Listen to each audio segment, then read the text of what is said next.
Good morning to everyone watching and taking part in this meeting. I am Commissioner Zoe Beckhoff. I'm Police Fire and Crime Commissioner for North Yorkshire and York. Welcome to this special public accountability meeting, which is live streamed on YouTube and will be uploaded onto my website after the meeting. In November 2021, Her Majesty's Inspectorate of I just wondered if everybody can go onto mute, please, that are listening, because I think we've got a bit of an echo. I'll start that bit again. So in November 2021, Her Majesty's Inspectorate of Constabulary Fire and Rescue Services visited North Yorkshire Police as part of a national thematic inspection on child protection.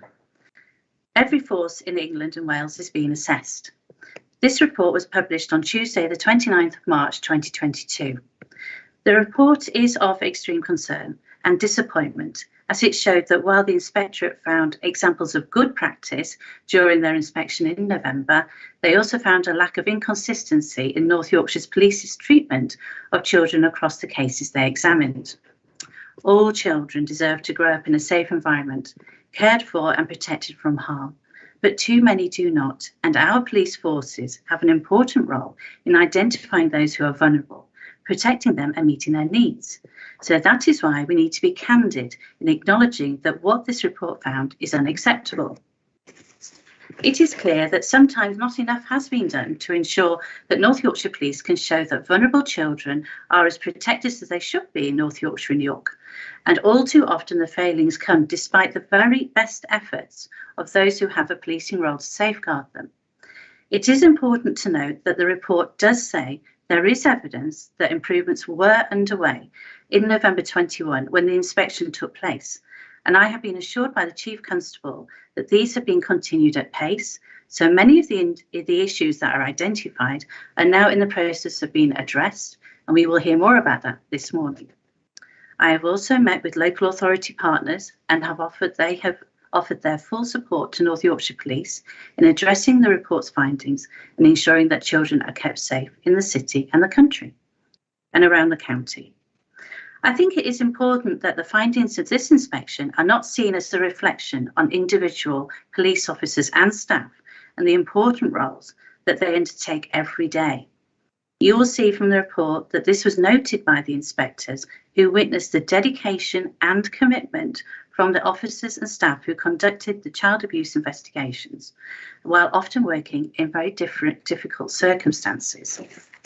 As Police Fire and Crime Commissioner for North Yorkshire, I have a responsibility for scrutinising the work of North Yorkshire Police, and this is why I felt it was very important to bring together a very special public accountability meeting soon after the report was published to allow them the opportunity to set out their response and approach in improving the service that they deliver in protecting children. I have been assured and seen for myself that there is a robust framework in place to track and review progress, and I and my team will closely monitor and review what happens next. So I will now turn to Lisa Winward, who is the Chief Constable of North Yorkshire Police, for comment before we move on into the details of the report. Lisa. Thank you, Commissioner. And hopefully today we'll be able to share with people watching this meeting, indeed, the plans that are in place to tackle the findings and recommendations in that report. But firstly, and most importantly, I'd like to reiterate my sincere apologies to any child or any family here in North Yorkshire and the City of York that feel that they haven't received that high standard of service that we would want as a police service to provide in such important circumstances. We are committed as a service to the utmost importance of protecting children, preventing harm to those children in the first place, and sadly when that harm does occur, that we provide the very best service to prevent further harm and to investigate and support those children who are, of course, by the very nature of their age, vulnerable in our society. I'm very grateful to the Inspectorate for the team and the inspectors who have been in to North Yorkshire Police and have supported the improvement plan and have documented some of those areas for improvement that mean we can improve that service to members of our community and children. Thank you to partners who've worked with us since we received the report in January in order to work together to protect children within our communities and to provide that reassurance to our communities that we are dedicated to improving our service in this area. We take the report very seriously. And now I'd like to hand over to the Deputy Chief Constable who's overseeing that detailed plan so that we can share with you some of those actions that have taken place at pace since we received the report in January, and improvements have already been made. We can share that information with you. So thank you, Commissioner. Over to you, Mabs. Thank you, Commissioner, and thank you, Chief Constable. Just to reiterate all the observations and comments made by the Chief, absolutely shared by the wider Chief Officer team and the leadership of the organisation. We are all absolutely committed in doing all that we can to make sure children and those that are the most vulnerable in our communities are protected from harm. So if I can just ask for the presentation to be brought up, please. Thank you, Amanda.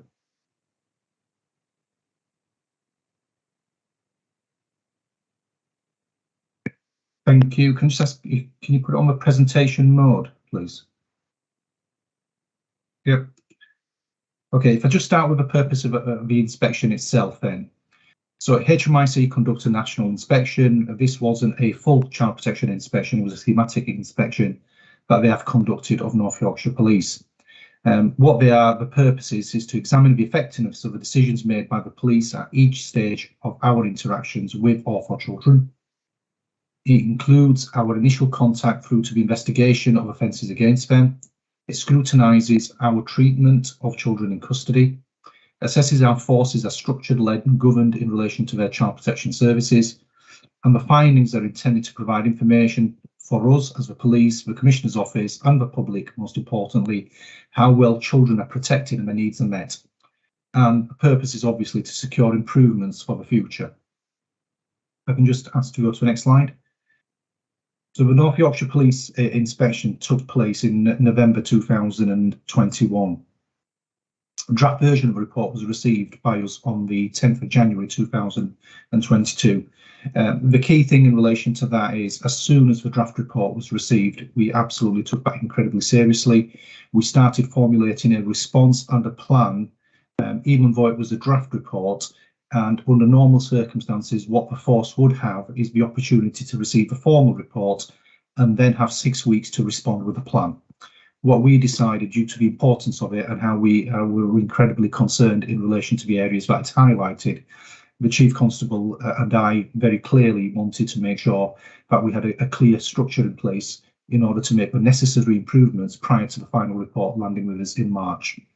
So when the report was received, we immediately looked at providing a command structure in relation to the governance around how our response would be formulated, and we started to draft a plan which was going to respond to each element of the report, not only the recommendations but the narrative contained within the report, which highlighted areas for us to consider.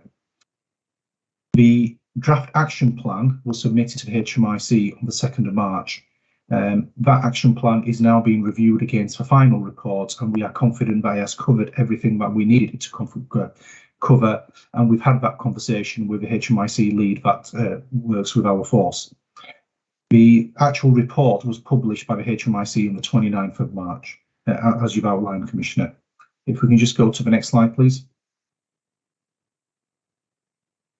So we absolutely accept all the things that the report has said in relation to our response, but I thought it was really, really important just to highlight what the inspectorate has said, in particular about our officers and staff at the front line who manage these investigations. So what it has flagged is, in our inspection, we found that the officers and staff who manage child abuse investigations are committed and dedicated while often working in difficult circumstances. And for us as a leadership team, that's really, really important to highlight and flag, because we have lots of good people in North Yorkshire Police who are working tirelessly to do their very best. What we need to do as an organisation is make sure that they have the right structures, processes and support in order to deliver the best possible service to children and the most vulnerable. And what they also recognised was that we as senior leaders have a clear ambition to give children better outcomes. Mabs, could I ask a question, please, on Yes, that you may. side of leadership?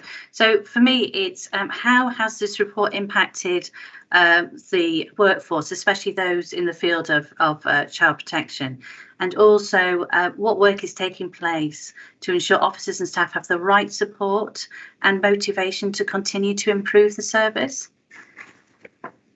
Yeah, thank you, Commissioner. Absolutely. So firstly, I mean, there was a clear disappointment across the organisation when we received the report, not because the HMI had said what they've said about us as a force, but they'd highlighted areas for improvements and flagged areas of concern. And nobody who comes to work for North Yorkshire Police wants to come to work to do a bad job. We've got lots of great people in the organisation, and we take it personally. We take it personally, the fact that we may be letting children down, and it's always quite emotional to our staff. And I think it's fair to say when the report first landed, there was a huge amount of disappointment that we'd let children down. And colleagues across the board, from the senior leadership all down to the frontline offices, where staff are working with children or in direct contact, whether it's a frontline officer or through a specialist department, wanted to know what they could do to make things better. And what I've been really, really impressed with across the organisation is the commitment and the energy that's been put behind in order to make the improvements.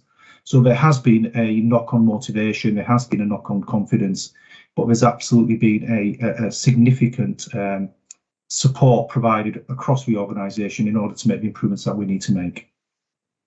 Thank you. Lindsey will cover the question that you have with regards to the training and other things that we are putting in place. So I won't steal Lindsey's thunder, but I can assure you it is covered as part of the recommendations we're going to talk about.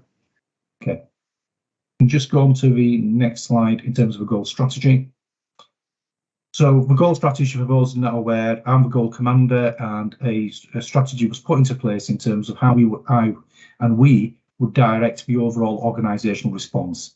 And that is supported by a clear delivery plan. It's a really comprehensive delivery plan which looks after the 11 recommendations, but within the 11 recommendations, there's a lot of narrative contained within the report. And what we didn't want to do was lose that, just focus on the recommendations and not focus on the narrative. So that's also been adopted as part of the action plan itself. And behind the action plan, and I'll come on to it, there is a clear owner, which what we class as a bronze commander who has ownership for that particular area. What the plan does, it gives leaders a clear understanding what the ask is of them. But importantly for me is the ask for those they lead as well. There's 12 strategic objectives identified in my goal strategy in relation to addressing the issues that have been identified. We can just go on to the next slide. So the next slide shows the command structure itself.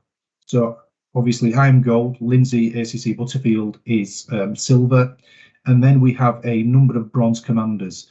It was important because it's a force-wide inspection that we had a force-wide response to this, and the response wasn't just done from a safeguarding lens, it was done from an organisational lens.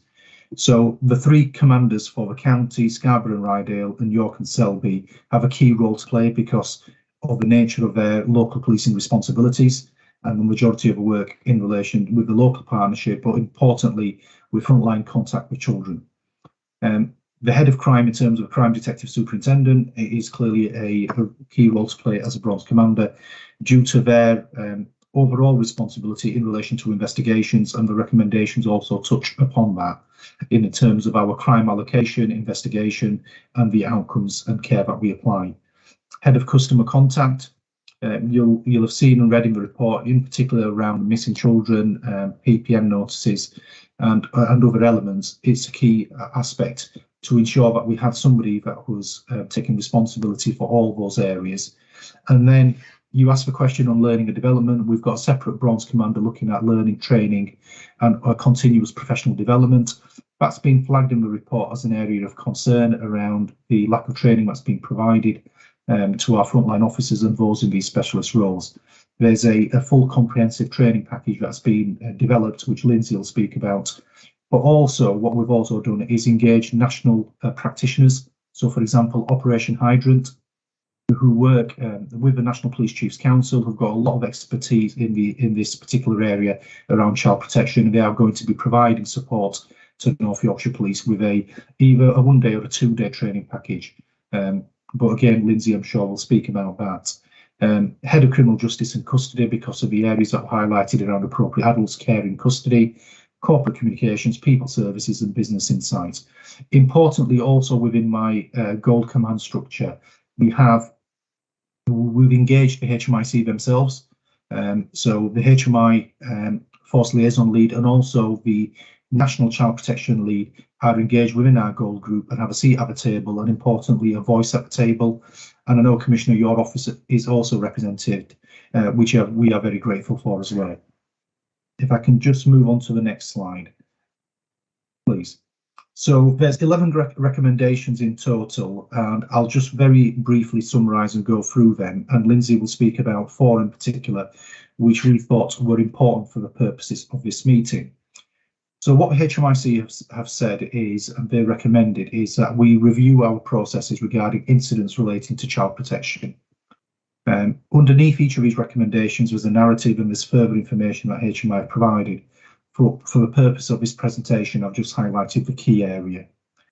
What HMI want North Yorkshire Police to do is also to act to make sure officers obtain and record children's concerns. This is in relation to the voice of a child and their demeanour, their behaviour at incidents where it's a domestic abuse incident or whether it's a child protection incident. We improve our missing children arrangements and practices. Again, this is something, and one of the reasons why we wanted to put an immediate response in place, and Lindsey will speak about the specific recommendation, but I was very reassured as a goal commander that we have put very fast time responses in place in order to improve this area, and our policy was only signed off, I think, last week and circulated, but a number of other things have been put into place to improve our response and our understanding of child protection issues when it comes to missing children. The Inspectorate also wanted us to review how we record incidents involving missing children and where we record that, work more closely with our safeguarding partners, that we review structures and practices of our multi-agency risk management meetings. If I can just pause on there for a moment, what the Inspectorate didn't say is that we haven't got good working relationship with our partners. It recognises we've got really good working relationships with our partners. What it also recognised was that although their meetings were taking place, in particular, the information wasn't being recorded in a consistent manner in the same place. So there's some work that we need to do around our practice of where we record that information and how that information can be searched upon. But I think it's important to flag that the criticism wasn't that we haven't got strong partnership relationships across North Yorkshire and that we weren't attending the meetings. That we do attend the meetings, we do contribute to their meetings, and as we know from the conversations we've had with both directors of children's services, they are very grateful for the support we provide through them structures. The next one was in relation to we review our referral processes and supervision. This was to make sure that we identify risk to children effectively and share the right information with the right people at the right time. If I can just move on to the next slide, please. The next recommendation was around how we immediately improve our child protection investigations. That starts with how we allocate investigations, how we grade them investigations, and then who actually picks that investigation up and are they trained or accredited. We improve our understanding of CSE, which I know Lindsey is going to speak about. We work with our partners to make sure that we take children to an appropriate place of safety when it uses police protection powers. We appropriately investigate offences and we properly record and make accessible all relevant information. Clearly, there's a key role for partners when we start talking about places of safety and provision that's available to us when we use our powers. We don't use our powers lightly. It's in the very extreme circumstances where officers feel there's no other alternative but to use that police power to keep that child safe. But what we need to make sure as a wider partnership that when we use that power, there's an appropriate provision in place and there's an appropriate place available for that child to go. So we're working closely with our partners in order to address the shortfalls in terms of accommodation or provision. We immediately improve the way we manage registered sex offenders. We review how we manage detention of children. So just sticking on to the last point around the detention of children, this was about how the care, the consideration, but also the use of appropriate adults within the custody suite. So when there's not a guardian or a parent available, we use the appropriate adult provision service. And at times there's improvements that can be made, both from our recognition of when an appropriate adult should be used, but the availability of an appropriate adult to turn out to the custody suite in a timely manner. So if I can just pause there, they're the 11 areas that the HMI have asked us to focus on. As I've said, there's a really comprehensive action plan that sits behind each of these 11 areas and includes the narrative that contains from within the report. So if I just ask if there's any questions in relation to my part before I hand over to ACC Butterfield. I haven't got any further questions. Thank you, Mabs, unless anybody else has, and I can't see any hands up. So we'll go now on to Lindsey Butterfield, please. Thank you. Thank you, Commissioner. So as the Deputy Chief Constable's already alluded to, I'm going to talk through 4 of the recommendations in a little bit more detail and just share some further detail of the work that we've already undertaken and the improvements that we are making in these areas. So starting with missing children arrangements, we recommend that North Yorkshire Police immediately improves its missing children arrangements and practices, was the wording of our recommendation from our inspectorate. If I can move to the next slide, please. Really pleased to be able to report this morning that we have already made really good progress in this area. So this recommendation talked about some gaps in our existing policy. It highlighted some gaps in the ways in which our calls were recorded in the control room and the way that threat, harm and risk was assessed by force incident managers, so those inspectors that sit in the control room, and then our response in relation to missing children, right through from how we look for them to how we record that and how we share that information with partners. So for each of the recommendations, there is a bronze commander lead, and then they will then head up their own work streams, bringing in partners if that's appropriate.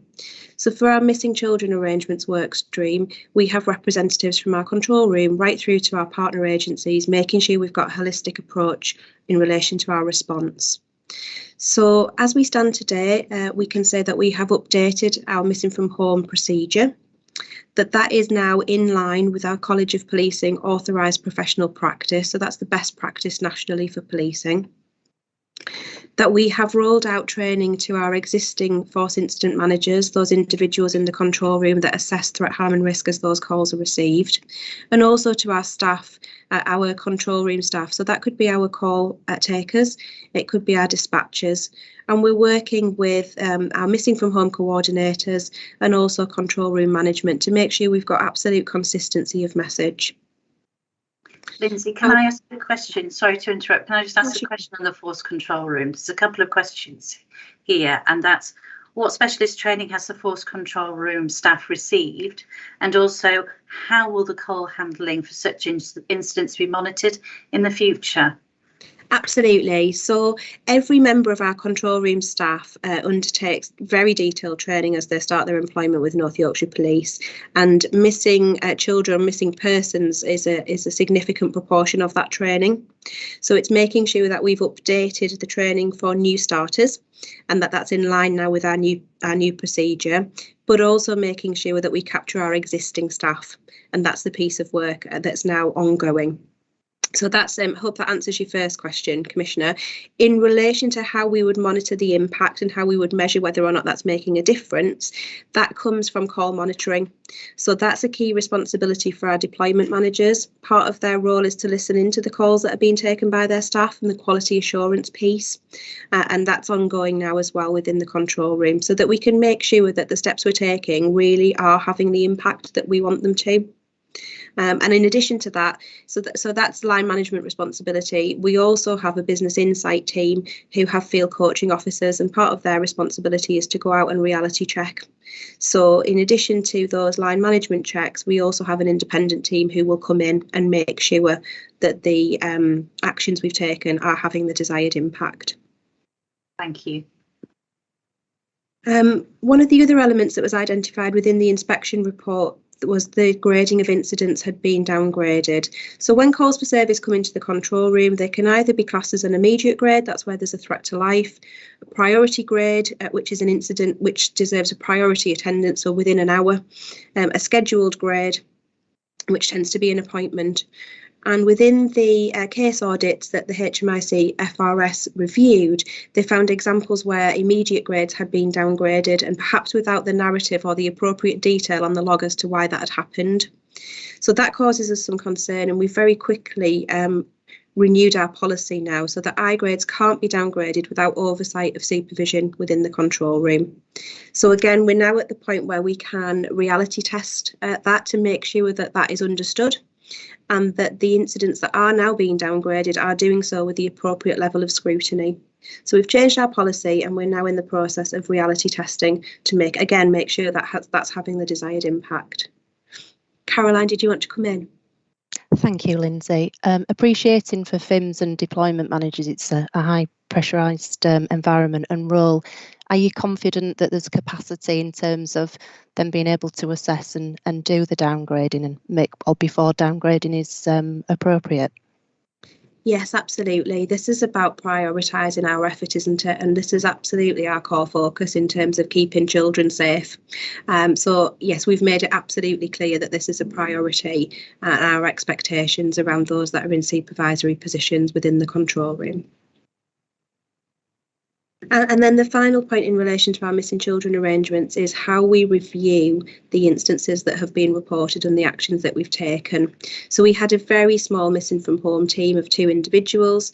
That's been increased. We're now looking at a team of 4, and their priority and focus is to review daily all of our outstanding missing from home reports and making sure that we are working with partners to prevent future occurrences. So this isn't just us responding to those instances, it's really understanding what's causing those children to go missing and making sure that we are sharing information appropriately with our partners, putting really comprehensive plans in place to support those children and young people, make sure that we can help them with their wider needs, wider safeguarding needs, which quite often will fall in the remit of partners rather than policing. Jenny? Thanks. One of the other areas within the report was around public notices and recognising the voice of the child. Could you share what you've done in relation to that, Lindsay, please? Yeah, absolutely. I'm going to cover that in the next section under CSE and training, if that's okay with yourself. So just hold that thought, Jenny. I'll come to it in 2 minutes. Thank you. Okay, if we can move on to the next slide, please. Okay, so the other recommendation we're going to focus on this morning is our understanding of CSE. So within our report, the HMICFRS have recommended that within 3 months, North Yorkshire Police improves its understanding of CSE. So this features as part of a wider training recommendation and a wider piece of work in terms of our response. So if we move on to the next slide, please. So in terms of the training for CSE, firstly, we are working with the National Association of People Abused in Childhood to develop tailored training which fits with the recommendations made for North Yorkshire Police. We are also developing a package to look at neglect, missing children, exploitation and capturing the voice of the child as part of our response to this inspection. All of that will support in the submission of more detailed referrals to our partners that has key information that can help them make the right decisions around how they would support and the resource that they allocate. So we're trying to build the training package, not just from a policing perspective, but also incorporating the needs of our partners so that we don't inadvertently create additional demand for them. We, in the meantime, because as I'm sure colleagues can appreciate, that will take us a little while to develop and get to, we are developing online guides in all areas of safeguarding so that staff have very quick access to key information and, most importantly, can access guidance when they need it. And what I mean by that is quite often at 2 o'clock in the morning when you really need that expert advice and support and you may not be able to contact a partner agency. So we're making sure that those online guides are available and that individuals in our workforce know where to go to get that information. So the training that we are building it has the public protection notice at the core of the offer, and that's so that we can build our response appropriately from attending an incident right through to submitting that detailed referral report to partners and showing the journey of that referral so that our frontline workforce understands what happens next when that report is submitted. So that's it, the wider training offer. So there's two strands to that, the here and now and the immediate online guides, and then a lot of internal communication to support those, and then building up to the training package, which will be face-to-face classroom delivery for our frontline teams. In addition to that, there are specialist child abuse investigators who sit within our CIDs, our investigation teams. That development programme is ongoing.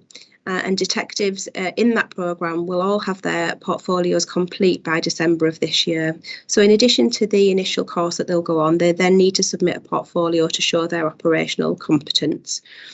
So we are working on ensuring that those portfolios are completed, and also working with partners to secure the offer for their continual CPD. In terms of our student officers, they already receive training in relation to safeguarding and particularly CSE. But again, we are making sure that we're now in a position to deliver face-to-face training for all our existing frontline staff. And training in relation to the police protection power has been reviewed and targeted to the rank of inspector. And that's because it's that rank who are authorised to use that power. So while we have changed some of our policies and procedures around the use of police protection powers, specifically in how we record the use of that power, we are now targeting key messages to the inspector rank, making sure they're really clear on how that power should be better used and how it should be recorded. If we could move on to the next slide, please. Thank you. So in relation to registered sex offenders, the Inspectorate recommended that North Yorkshire Police immediately improves the way it manages registered sex offenders. And the next slide, please, Amanda. Thank you. So in relation to this recommendation, what the Inspectorate found is that there are two systems that are used to record information specifically about registered sex offenders. One is a national system that can be accessed by all forces, but only by specialist offender managers. And one is our local system, which can be accessed by all of our frontline staff and officers. When it comes to the management of registered sex offenders, our inspection found that there were instances where our specialist offender management officers were recording information on one system but not the other, meaning that they and their colleagues in the offender management world could access that information, but our frontline teams, the neighbourhood officers, perhaps couldn't see all of the relevant information about those individuals. So there are two strands to our approach in relation to this recommendation. The first is reviewing all of the cases that were audited by the inspection team and making sure that we go back and double key that information so that it can be seen at a local level to mitigate any risk that might be there. But also being really clear as we move forward, our expectation on the offender management team is that they will double key that information onto both systems so it can be shared nationally, but also so that our local officers have an awareness of individuals living within their localities. In addition, it was flagged as a risk that we didn't have any offender managers working out of hours and therefore were unable to access the national system.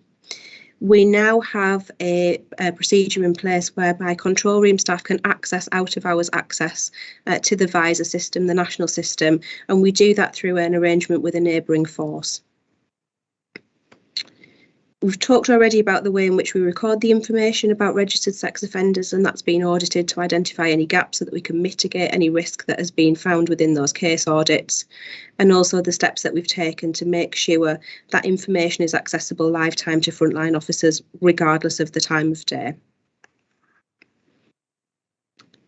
And then finally, the really strong theme throughout all of the work streams is the partnership approach. So we acknowledge that some of these recommendations are police only in terms of the response that's required, but actually in implementing many of the recommendations, we absolutely require the support from our partner agencies. This includes our appropriate adult provision, places of safety when police protection powers are used, any changes to the public protection notice, and a review of the structure and practices of multi-agency risk management meetings.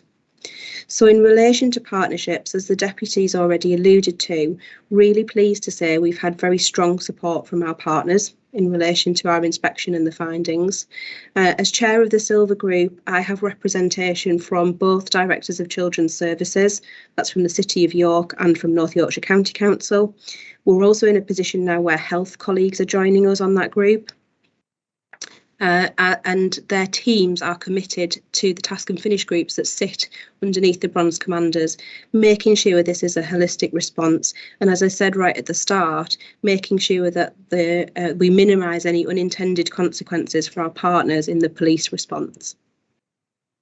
So, Commissioner, I think that concludes the slides that I prepared, but happy to take any questions. Thank you. Well, you've answered an awful lot of my questions, actually, to be fair, but I'm interested about the partner working and how did partner agencies respond to the finding of the report? I think the public would be interested in that. And also, you've talked about additional work being done with partners. Do you feel that's enough, or is there more to do? Thank you. So in relation to the response, we were very proactive in our engagement with partners. The Chief and the Deputy held a meeting with Chief Execs from the district councils as well as the unitary local authority for York and the county for North Yorkshire. That's been replicated by myself through the Safeguarding Children's Partnerships, the Safeguarding Adults Board and the Community Safety Partnerships.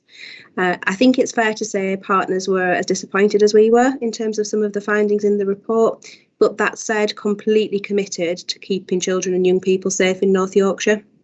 And very, very keen to work with us as we take the steps required to address some of those recommendations. And apologies, Commissioner, I've forgotten your second question. Well, it was just about, could more be done with partners, or do you feel you're doing absolutely the most you can? No, I think I'm really happy with the structure that we've got in place and the support that we've got from partners. As I say, they are stepping into the task and finish groups, which is really, really encouraging to see. They are providing valuable expertise, knowledge and experience in terms of their areas of business and how we can complement each other as we move forward. And again, there are other elements that are now being taken through the Safeguarding Children's Partnerships with the oversight of an independent scrutineer. So I'm really, really satisfied in terms of our response and the commitment and support from partners at this time. Thank you. I have got a further question, but I'm not quite sure who would like to answer this. So it's about the Victim Service Assessment Inspection in June. Lisa, I don't know if you want to come in on that, or Mabs, and it's, you know, what have you learned? What learning can you apply to, from this inspection, ready for that VSA inspection in June?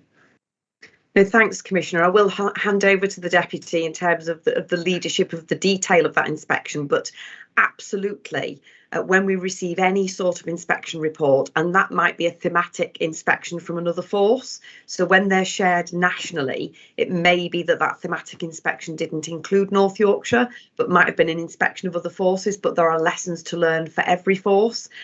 We look at all of those reports, we look at our own performance, and the Business Insight team and across the organisation can grasp those areas for improvement and actually do a reality check ourselves, even though it wasn't information about us. So this inspection absolutely has elements of it that will impact on the victim inspection that you're talking about, that Mabs will now come on to talk about. But more widely, we know that we have our efficiency, effectiveness and legitimacy inspection coming in the autumn, and we are already focusing on areas for improvement, reality testing and some of those areas that we can improve that service before the inspectorate even come in and undertake that inspection. So I'll hand over to the Deputy just in terms of the specific VSA inspection that is the next inspection specifically for North Yorkshire. Thank you.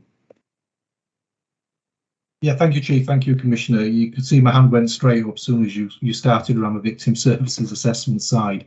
There's obviously the crossover, which is very, very clear. So there are elements of the child protection inspection that the inspectorate have highlighted. If you look at in terms of our assessment of risk, So if a flag in terms of assessment of risk of children may be an issue, we've got to make the assumption that assessment of risk for wider cases may be an issue for us, similar for investigation. So what we've done is a gap analysis and had a look at the inspectorate framework for the victim services assessment, which is due to, I think, arrive in force on the 20th of June.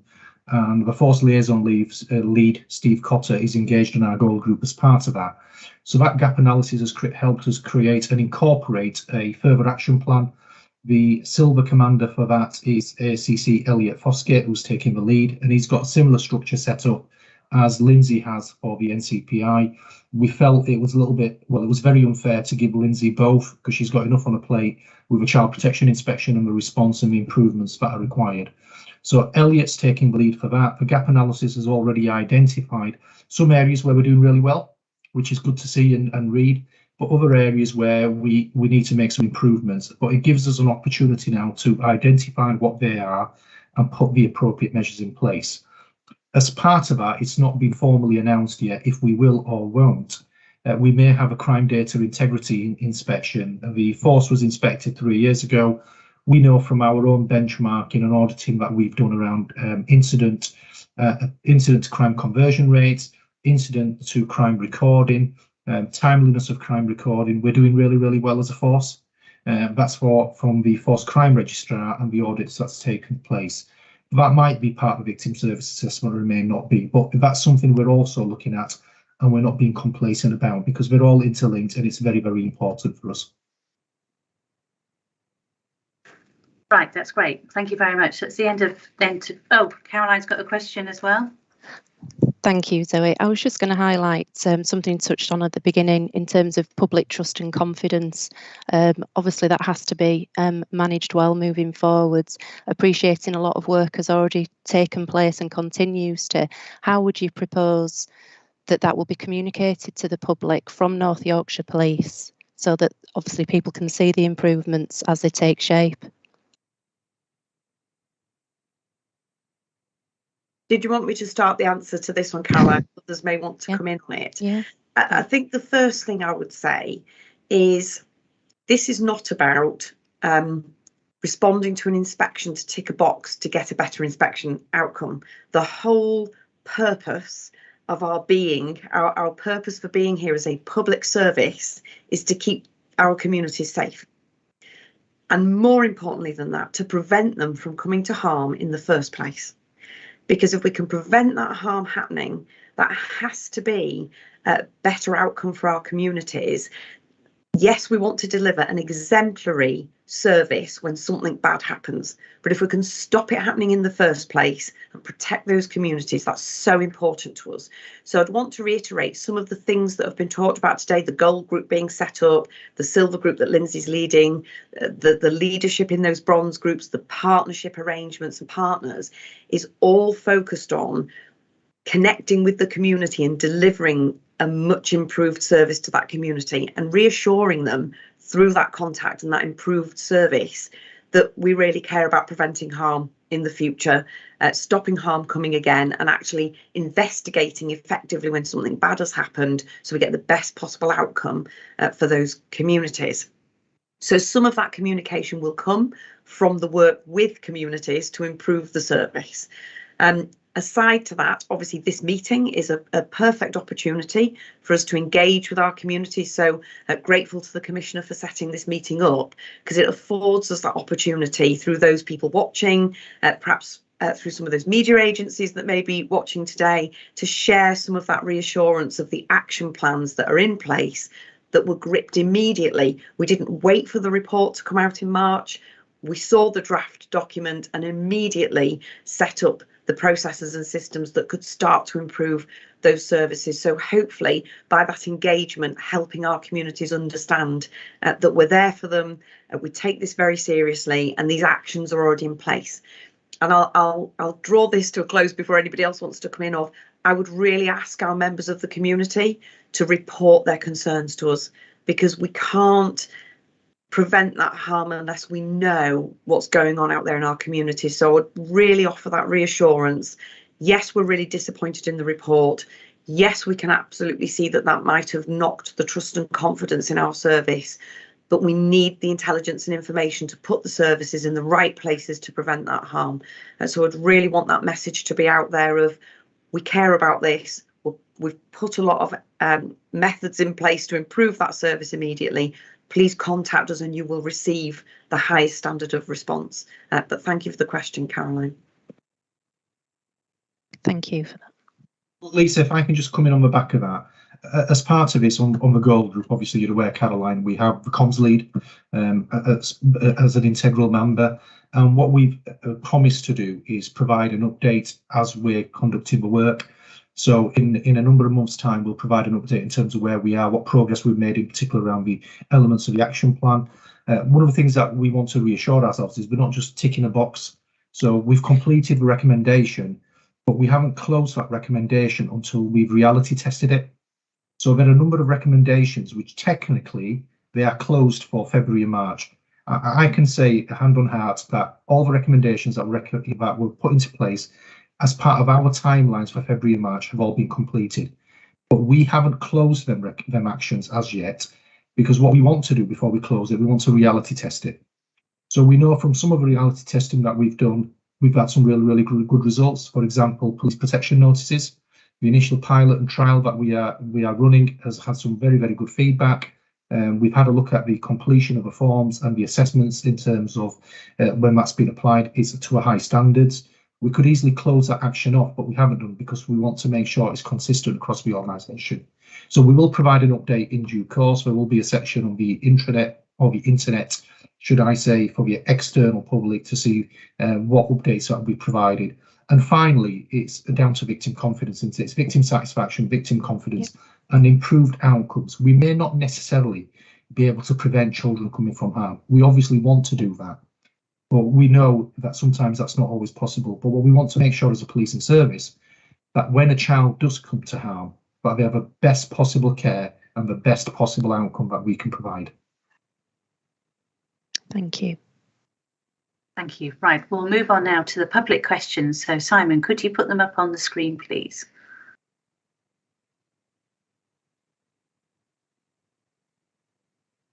Okay, so we'll take them individually. So the first three are from Mr. Cook from Harrogate. So the first question is, North Yorkshire previously had a PVPU, which is a Protection of Vulnerable Persons unit. The work was taken up by the broader CID work, but this was a specialist unit. Are any plans to reopen the unit? Mabs, will I be coming to you for this one? Lindsey has the answers to the question. Lindsey. So Lindsey, I'm coming to you. Thank you. So thank you to Mr. Cook for his questions this morning. In relation to the PVPU and the structures that we had previously, Mr. Cook is absolutely right.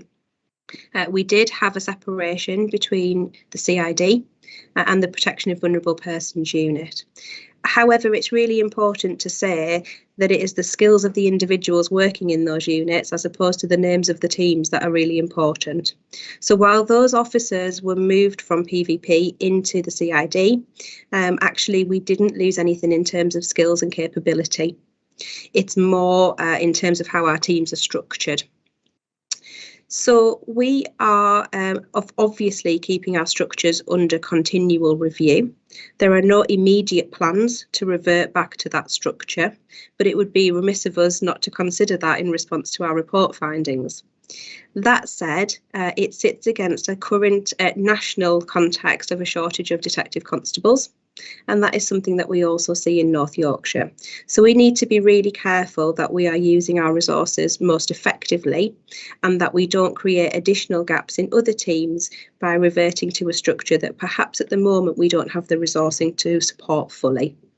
So as it stands, those specialist child protection investigators will remain within our CID, and that's something that we will review as our recruitment of detectives increases and improves. Thank you. On to question 2 from Mr. Cook. There is a system in place where a school should be notified if the police attend a family home. I don't believe this system is working well. Please could I have an update on this system? Thank you. So I believe what Mr. Cook is referring to is Operation Encompass, and that's a police and education partnership whereby police would share safeguarding information with schools to make sure that children are supported in their schooling environment. And this would typically happen where, for example, children are witness to a domestic abuse incident, and therefore we would share that information with the school the next morning so that they can be alert to any additional needs that child may have when they present for school. In the best case scenario, we would be wanting to notify schools prior to the start of the school day. That's our absolute, the level of service that we are striving to achieve. However, there are occasions where we don't meet that high standard, and it may be into the morning before schools are notified. So this is based on demand and resourcing and our ability to fulfil some of that commitment. Therefore, this remains as a priority for the safeguarding team, and we are currently exploring other resourcing options to make sure that we are in a position to share that information as quickly as possible. And one of our real pressures here is on a Monday morning, because obviously then we're not just reviewing the incidents from the last 24 hours, but actually looking across the weekend and making sure that we are able to share that information in a timely manner. And that is causing some pressures at the moment, Commissioner. Thank you.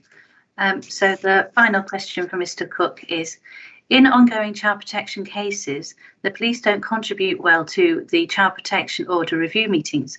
How can they work in a more integrated way with social services? Thank you. So in relation to our multi-agency arrangements, there are initial child protection conferences and then review child protection conferences. So if I just start with the initial child protection conferences, I can say that we have an excellent attendance rate in relation to our vulnerability assessment team attending those meetings, either in person or remotely on Teams during the pandemic, supported by detailed written police reports. So it's really important that at the start of those concerns for children, we are present and able to share the information that's on our system. Following the initial child protection conference, there will then be a review child protection conference. On those occasions, we would consistently provide a written report, but we don't attend routinely unless we are specifically requested to do so by Children's Social Care. And in the occasions where we are specifically requested to do so, we absolutely will commit and attend. But quite often, the information we can provide in a written format will suffice. And again, Commissioner, this is down to prioritisation of our resources. So our commitment with partners is we will absolutely be present for the initial child protection conference. And if there is a requirement for us to attend the review, we will, but we wouldn't routinely attend. That said, we do always provide those reports and the information from a policing perspective. Okay, thank you. Now we have some questions from our Youth Commission. Here we go. So question 4 is from Lulu from North Yorkshire Youth Commission. How will you be involving young people, especially those who have been let down by the service, and also ensure that their voices and experiences are heard? Thank you. So really good point from Lulu, and we're working really hard to make sure that we do capture the voices of those with lived experience as we shape and refine our service. For example, there are a number of opportunities with the current focus on violence against women and girls, and working with colleagues from your office, Commissioner, to make sure we bring in the third sector, those with lived experience, to help us understand where the gaps are and actually what more we need to do. So really happy to pick this up with Jenni and to link in with Lulu and the Youth Commission to exploit some of those opportunities. Thank you. So question 5 from Ben, again from the Youth Commission. Will officers on the front line all get further safeguarding training? If so, when will they have it? And will another review be done of North Yorkshire Police safeguarding practices in a few months so we know that change is actually happening? Thank you. So I may have already covered this in my presentation in terms of the broader safeguarding training that we are developing. So in answer to Ben's question, yes, absolutely. All our frontline staff and officers will now receive further safeguarding training. That is in addition to the immediate steps that we're putting in place. So I'd like to say within 3 months we'll have the comprehensive training plan and officers and staff scheduled to attend those training days. And the other element which is really important for us is to be able to measure the impact of that training. So it's not enough to simply roll out a training package to staff and officers. We need to understand and make sure that that's having the impact that we are looking for. So yes, we absolutely will monitor the progress of that. And in terms of another review, we may receive a further visit from HMIC, but that is yet to be confirmed. That said, we will obviously seek internally to make sure that we are monitoring the effectiveness of that training and tailoring that offer based on the feedback that we receive. Okay, thank you. And our last question is, how are the considerations for reporting of crimes going to change? How can the evidence required to warrant an effective report to CPS be changed so that it is not so strict for reporting abuse and trauma for medical and other working professionals? Thank you, Commissioner. And apologies, I think I perhaps require a little bit more clarification from Kelly as to exactly the question there, because I'm not sure the exact point that Kelly's trying to make in order for me to give the best possible response. So can I ask, Commissioner, that I work with your office and that we have a follow-up with Kelly to make sure that we answer that question fully for her? Absolutely. That's great. Thank you very much. Okay, so that's the end of the public questions so far. So I'd like to move on to Jenni Newberry to talk about access to commissioned support services.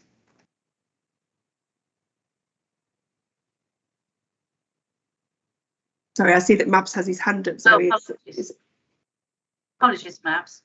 Sorry. I was just going to say, in relation to the questions that are being posed by the Youth Commission, really happy to work with your office in terms of maybe getting attendance from either the chair or one of the members to attend a gold meeting in the future or a silver meeting, because I think that'd be really good for them to see on behalf of others, just in terms of the level of detail, the commitment we have around it and the actions that are being taken. So we'll work with your office to arrange that, and I think it'd be good for somebody to actually sit on the respective meetings in due course. Yeah, thank you, Mabs. I think that's an excellent idea, and thank you for that invitation. We'll certainly put that into process. So thank you for that. So over to Jenni now, please, for commissioned services. I'll just hopefully share my screen just to remind people as to how they can link into the commissioned services that we provide, a number of which are specific and dedicated to young vulnerable people. And I just wanted to very briefly, given the time, mention a couple. Obviously, we've talked a number of times this morning about the North Yorkshire Youth Commission, and they're the voice of young people for us in North Yorkshire and York, and they support and challenge and inform the work of the office and North Yorkshire Police. So I really welcome Mabs' invitation there to get them involved in the Gold and the Silver Group potentially, and we'll pick that up moving forward. We've also got a child sexual exploitation and child criminal exploitation cope and recovery service run by the Children's Society. They also provide early intervention support and support for those who've gone missing from home. We've got our parent liaison service through an organisation called PACE, who again support the parents and guardians of victims of child sexual exploitation and child criminal exploitation. We've got our domestic abuse young people service, so those who are experiencing domestic abuse within the household. We've got a specialist support services to support those individuals to cope and recover, dedicate again to young victims within households of domestic abuse. We've got our counselling service for young victims of crime as well, so dedicated support to cope and recover on the back of a criminal being involved in crime.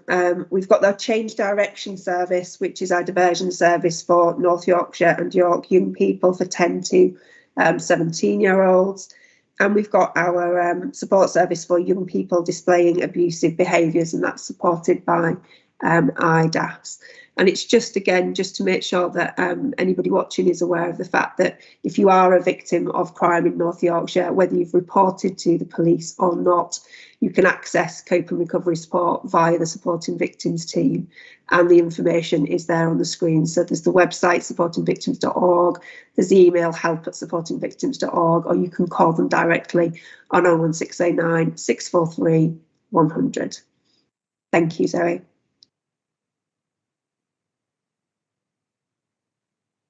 Right, thank you very much. So I'd like to start to close the meeting now by saying thank you to those members of the public that are watching this meeting, and thank you to everyone for taking part in this special meeting. I hope it gives a good and full explanation of the report findings and to what is being done to address them. So to give reassurance, in 3 months' time, I will be revisiting this subject within my public accountability meetings so that North Yorkshire Police can come back and report on further progress made. So with saying that, thank you once again, and I'll close the meeting now. Thank you.